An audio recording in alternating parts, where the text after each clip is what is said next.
और क्या कर रही है मेरी बेटी सुबह सुबह? आज तो 10 बज गए, तेरा फोन नहीं आया तो मेरे दिल की धड़कन बढ़ गई। हाय, ऐसा क्या हो गया?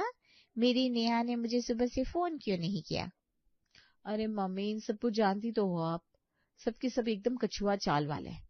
और अपनी बेटी को भी आप जानती हो, मुझे आदत है फटाफट से अपना काम करने की, अब क्या ही बोलूं मैं। तभी सास नीलम जी को रसोई में आता देख नेहा चुप हो जाती है।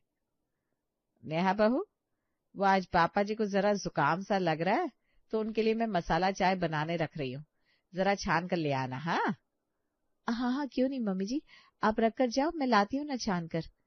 नीलम जी चाय बनने के लिए रख कर जाती है और नेहा वापस से अपनी माँ से फोन पर बातें करने लगती है। अब देखो मम्मी, चाय एकदम स्लो आंच पर रखी है। अरे क्या बोलूं, लो जी, ये कर दी मैंने फुल, अभी 2 मिनट में चाय तैयार। नेहा चाय रखकर एक तरफ अपनी माँ से फोन पर बातें कर रही थी, दूसरी तरफ आलू छिल रही थी। चाय कब पतीले से बाहर निकलकर स्लेब से जमीन पर नीचे आ जाती है, उसे पता ही नहीं चलता। बहू, चाय बन गई क्या? पापा जी मांग रहे हैं।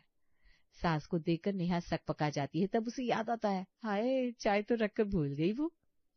अच्छा अच्छा मम्मी, मैं फोन रखती हूँ। बहू, चाय तो दूर, ये तो पतीला भी जलकर काला हो गया। अरे कोई बात नहीं मम्मी जी, मैं दोबारा बना देती हूँ। नहीं नहीं, रहने दो तुम, मैं ही बना लेती हूँ। नीलम जी बिना कुछ कहे अपने गुस्से को दबाए हुए संजय जी के लिए चाय बनाने लगती है। तो ये थी नीलम जी की बहू नेहा। हालांकि नेहा की शादी अभी कोई नई नहीं हुई है, उसे इस घर में आए पूरे 5 साल हो चले हैं, लेकिन उसकी एक आदत है जो कि सुधरने का नाम ही नहीं लेती। पहले सास नीलम जी और बाकी परिवार वालों ने कई बार नेहा को इस बात के लिए समझाया, लेकिन उसके बदले में नेहा ने क्या किया आप खुद ही देख लीजिए। नेहा, ये कपड़े इतने सारे इकट्ठे हो गए। मेरी मानो तो आज संडे है, हम दोनों मिलकर इसे आराम से धो लेते हैं। फिर आज धूप भी देखो कितनी कमाल की निकली है। क्या साहिल मिलकर धोते हैं? अरे ये सब मेरे लिए चलते फिरते का काम है, और मुझे एक काम में 6 लोगों की आदत नहीं है। अरे धुल जाएंगे कपड़े, आप तो पहले फटाफट से सब्जी ले आओ, घर में मेहमान आने वाले हैं। मेहमान का नाम सुनकर साहिल चौंक जाता है। मेहमान? कौन मेहमान भाई? आज कौन से मेहमान आने वाले हैं? अरे वो विमला मौसी जी, उनकी बहू और उनके बहू बेटे आने वाले हैं। अचानक से? हाँ वो, अचानक से नहीं बेटा, पिछले 1 हफ्ते पहले ही उनके आने की बात मैंने बहू को बता दी थी। हाँ मम्मी जी, आपने तो बता दी थी, लेकिन आप तो मेरी आदत जानती हो, मुझे ना हर काम को जल्दी जल्दी निपटाने की आदत है। मैं उनके लिए बैठी नहीं रहती हूँ, इसलिए अब आज आने वाले हैं तो आज अभी सामान मंगवाकर एक बार मैं सब रेडी कर दूंगी। अच्छा बहू, ठीक है, लेकिन साहिल बेटा, अब तू जल्दी से सब कुछ लेकर आ, मेहमान बस आते ही होंगे, और ये सारी चीजें उनके आने से पहले बन जाए तो बढ़िया है। अरे बन जाएगी मम्मी जी, आप ना हर बात में इतनी टेंशन क्यों लेती हो जब आपकी बहू नेहा है। अरे मुझे पसंद नहीं है नेहा बेटा कि बाहर मेहमान बैठे हो और कुकर सीटियां बजाए, कढ़ाई की खटखट हो। हाँ हाँ, मैं समझ गई, आपकी बात बिल्कुल समझ गई मम्मी जी, आप बाहर जाकर आराम से बैठो, मैं अभी सारा काम निपटा देती हूँ। ला, मैं ये मटर और मेथी ले जाती हूँ, इनको छिलकर और तोड़ कर रख देती हूँ, जिससे तेरा काम भी आसान हो जाएगा। ठीक है मम्मी जी। अब इधर नीलम जी बाहर बैठकर मटर छीलने लगती है और उधर रसोई में नेहा की उठा पटक चालू हो जाती है। हे भगवान, अब ये साहिल को इतनी देर क्यों लग रही है सब्जी लाने में?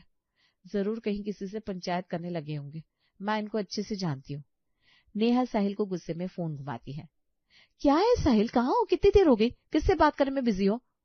अरे नेहा, मैं यहाँ इतने ट्रैफिक जाम में फंसा हूँ और तुम हो कि फालतू की बात कर रही हो। कितनी बार बोला है कि मुझ पर इस तरह का अपना एजम्पशन मत लगाया करो। अगर इतनी जल्दी थी तुमको तो कल ही सब्जी मंगा लेनी चाहिए थी। अरे ठीक है ना, चलो जल्दी से लेकर आओ। इधर नेहा जैसे ही फोन रखती है उसे याद आता है, मम्मी जी ने उसे दही भल्ले बनाने के लिए दाल भिगोने को कहा था।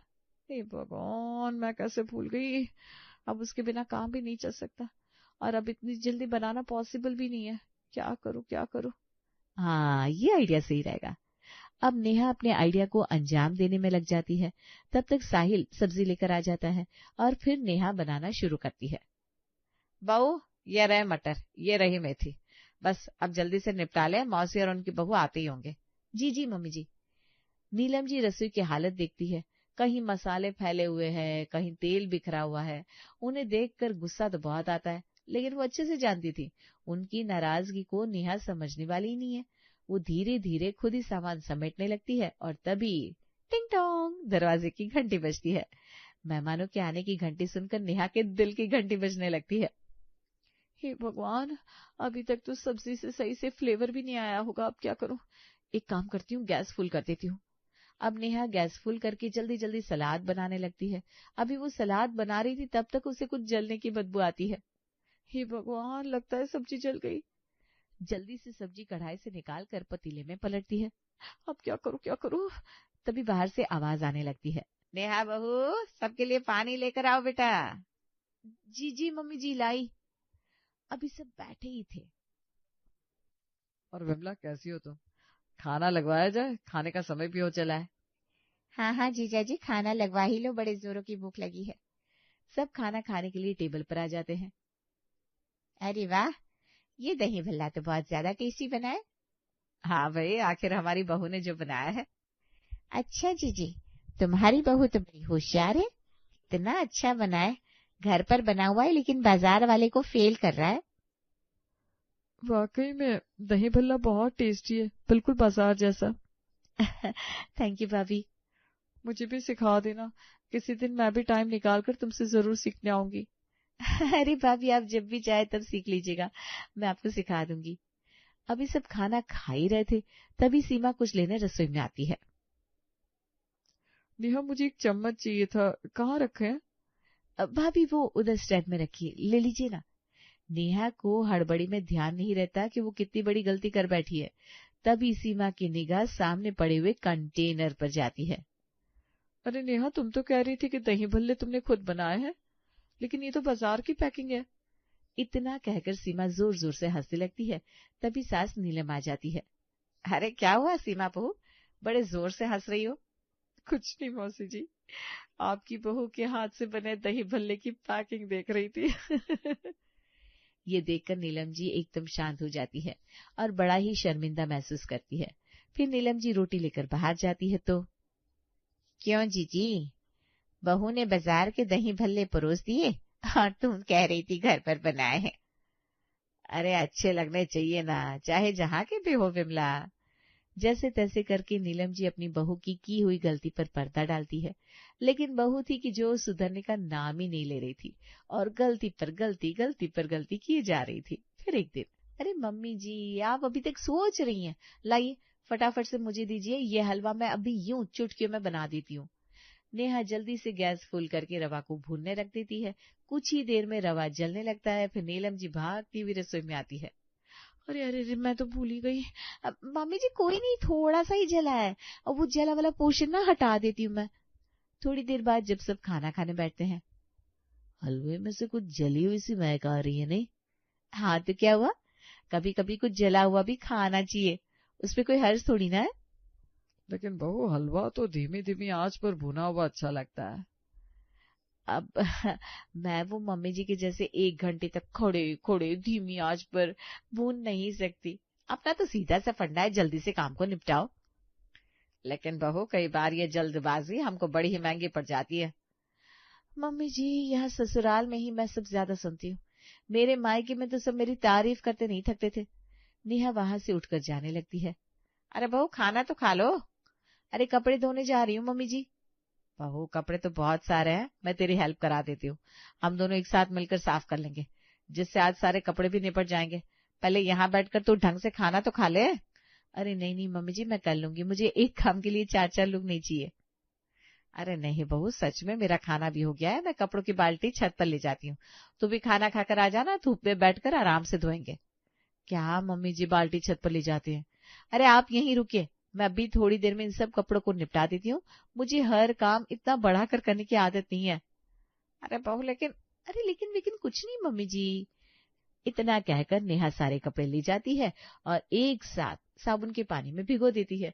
थोड़ी देर में जब नेहा उन कपड़ों को धोने के लिए लेती है तो उसकी हालत देखने लायक होती है। अब नेहा ने क्या नया कांड किया था, ये आपको आगे पता चलेगा। 2 दिन बाद साहिल और उसके पापा जी को शादी में जाना था। नेहा, मेरा वो व्हाइट कुर्ता नहीं दिख रहा है। व्हाइट कुर्ता नहीं साहिल, ये वाला पहनो ना, ये पिंक कुर्ता कितना अच्छा लग रहा है। अरे नेहा, मुझे व्हाइट कुर्ता ही पहनना है। अच्छा ये देखो, ये ब्लू वाला। क्या कहना है इसके तो। नेहा मुझे व्हाइट ही पहनना है। अरे इस ग्रे के आगे तो सब रंग फीके हैं, क्या व्हाइट व्हाइट लगा रखा है। नेहा तुम मुझे तो फोर्स क्यों कर रही हो, मैं ये समझ ही नहीं पा रहा हूँ। तभी संजय जी की आवाज सुनाई देती है। अरे साहिल बहू से कहो मेरा भी व्हाइट कुर्ता नहीं दिख रहा है, हम दोनों सेम सेम पहनेंगे। जी पापा जी अभी लाया। तभी सास नीलम जी की एंट्री होती है और हाथ में 2 सफेद कुर्ते होते हैं, जिसे देखकर नेहा चौंक जाती है। लो साहिल, ये रहा तुम्हारा कुर्ता। लो मम्मी, आप इतनी देर से बोल क्यों नहीं रही थी, मैं कितना परेशान हो रहा था, ऊपर से ये नेहा भी पहले से बुझा रही थी। मैं भी बहू के उत्तर का ही इंतजार कर रही थी। साहिल कुर्ता लेकर चला जाता है और फिर नेहा सास को देखकर चुप हो जाती है। उस दिन जब तुमने कपड़े ऊपर सूखने डाले थे, तभी मैंने कपड़ों में लगा हुआ रंग देख लिया था। तभी मैंने सबको ब्लीच में डालकर भिगो दिया और तब दूसरे कपड़ों का रंग निकल गया। बहू, जल्दबाजी के चक्कर में कभी एक साथ कपड़ों को नहीं धोने चाहिए। साहिल मैंने तुम्हें कितनी बार कहा है, लेकिन तुमने एक बार भी ध्यान दिया है? इस घर का नाम गर्ग सदन से बदलकर नेहा का ढीला ढाला ससुराल रख देना चाहिए, है कि नहीं? अच्छा मैडम, नेहा मतलब आपको आपके पूरे ससुराल वाले ही ढीले ढाले लगते हैं। और नहीं तो क्या। अब आप ही बताओ, कितने दिन पहले कहा था बेटे के एडमिशन के लिए फॉर्म फिल कर दो, लेकिन आपको तो कोई परवाह ही नहीं है। फिर तुमने वही किया होगा जिसके लिए मैं हमेशा नाराज होता हूँ। नेहा मैंने सब कुछ कर रखा है, लेकिन अभी अंडर प्रोसेस है। उन्होंने कहा है कि जनवरी एंड तक क्लियर कर देंगे, इसलिए तुम बिल्कुल परेशान मत हो।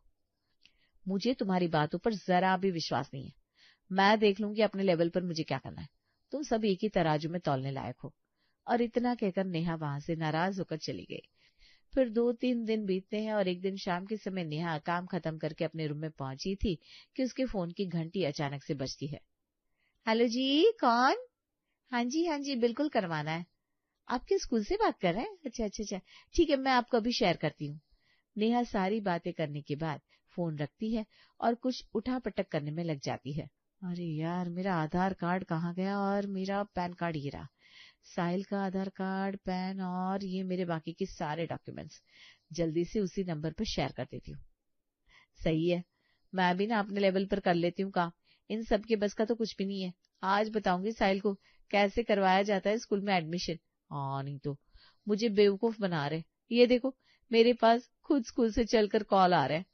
नेहा सारे डॉक्यूमेंट्स को लेकर जल्दी से दिए हुए नंबर पर व्हाट्सएप कर देती है। लो जी, हो गए सारे डॉक्यूमेंट्स। हाँ नहीं तो 2 मिनट के काम को तिल का ताड़ राय का पहाड़ बना दिया। अभी नेहा अपने मन ही मन में खुश हो रही थी कि तभी उसके फोन की घंटी बजती है। लो जी, इतनी जल्दी काम हो भी गया। देखो जरा किसका व्हाट्सएप आया है। अच्छा, इसी नंबर से आया है क्या? ये क्या कह रहा है, जरा पढ़ू तो। नेहा पढ़ने लगती है। अच्छा, बस इतनी सी बात, लिंक पर क्लिक करके फाइनल सबमिट करना है। नेहा फटाक से लिंक ओपन करके फोन पर आए ओटीपी को भी उसमें डाल देती है। लो जी, अब हो गया फाइनल काम। अब मैं थोड़ी देर आराम से सोऊंगी, बड़ी थकी हुई हूँ। इतना कहकर जैसे ही नेहा आराम करने के लिए कंबल खोलती है, वैसे ही उसके फोन पर नोटिफिकेशन आता है। अब कौन है यार, कोई ना जरा सा आराम भी नहीं करने देता। नेहा जैसे ही फोन उठाती है उसके होश उड़ जाते हैं। अरे ये क्या, ये कैसे हो गया? हे भगवान, साहिल साहिल साहिल! नेहा बहुत तेज साहिल को आवाज लगाती है, जिसे सुनकर नीलम जी भागती हुई से आती है। क्या हुआ बेटा, तुम इतनी तेज तेज क्यों रो रही हो? और साहिल तो इस समय घर पर होता ही नहीं है। मम्मी जी, मम्मी जी। अरे घबराओ नहीं नेहा, आराम से बताओ मुझे आखिर हुआ क्या है जो तुम इतनी तेज घबरा रही हो। मम्मी जी वो। नेहा की ऐसी हालत देखकर नीलम जी तुरंत साहिल के ऑफिस फोन घुमाती है और बुलाती है।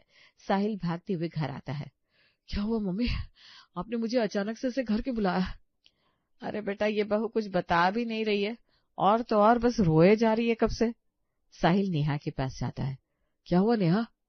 फिर नेहा एक एक करके पूरी बात बताती है। लेकिन तुम्हारे अकाउंट में से पैसे कहाँ चले गए नेहा? ऐसे बिना किसी ओटीपी या लिंक के तो अकाउंट से पैसे गायब नहीं हो सकते। तुम जरा दिमाग पर जोर डालो नेहा, अभी आज तुमने ऐसा कुछ किया हो, सोचो नेहा। नेहा सोचती है और फिर एकदम ख्याल आता है कि अभी थोड़ी देर पहले ही उसने बेटे के लिए स्कूल एडमिशन फॉर्म फिल किया, फिर एक लिंक पर क्लिक करके उसे सबमिट भी किया। बस नेहा, यही तो तुमने गलती कर दी। लेकिन तुम्हारे पास वो लिंक आया कहाँ से? मेरे पास एक नंबर से कॉल आया था, उन्होंने कहा था कि आपको अपनी बेटी का एडमिशन करवाना है। मैंने हाँ बोला तो उन्होंने मुझे सारी डिटेल्स देने को कहा, तो मैंने दे दिया। हे भगवान नेहा, इतनी जल्दी में क्यों रहती हो यार? मुझे ये बताओ, पहले मैं हमेशा तुमको कहता था कि जो भी करो सोच समझ कर करो। मैंने 3-4 दिन पहले ही तुमसे कहा था ना कि मैंने सारी प्रोसेस करके रखी है। लेकिन मुझे लगा कि हम सब ढीले डाले हैं। अरे अब जो हुआ सो हुआ, अब बहू को यूं डांट मत। नेहा बहू, पहले पानी पी ले और रोना बंद कर, आराम से लंबी लंबी सांस ले। लो, कहाँ है वो फोन नंबर जिससे कॉल आया? वैसे मुझे कोई उम्मीद तो है नहीं कि वो नंबर चालू होगा। साहिल उस नंबर पर फोन लगाता है, लेकिन हुआ वही जैसा साहिल ने पहले ही कहा था, नंबर बंद था। तभी संजय जी भी वहां आ जाते हैं और सारी बात सुनते हैं। साहिल बेटा, साइबर क्राइम में इस केस के लिए शिकायत दर्ज करवा दे और अब आगे की कार्यवाही उनके ऊपर छोड़ दे। लेकिन बहू, ये तो तुम अच्छे से जानती हो कि आजकल इतने बड़े बड़े स्कैम चल रहे हैं, फिर मोबाइल पकड़ने के बाद किसी भी काम में हड़बड़ी क्यों करनी चाहिए? सिर्फ मोबाइल ही क्यों, मैं तो कहती हूँ हमें हर काम सोच समझ कर करना चाहिए। हाँ मम्मी जी, आज मुझे समझ में आ गया कि आप लोग हर काम को क्यों इतना सोच समझ कर और समय लेकर करते हो। चल बहू, थोड़ा नुकसान ही सही, लेकिन ये तुम्हें जीवन की बहुत बड़ी सीख दे गया। चलो सब लोग बाहर बैठो, सबके लिए चाय बनाकर लाती हूँ।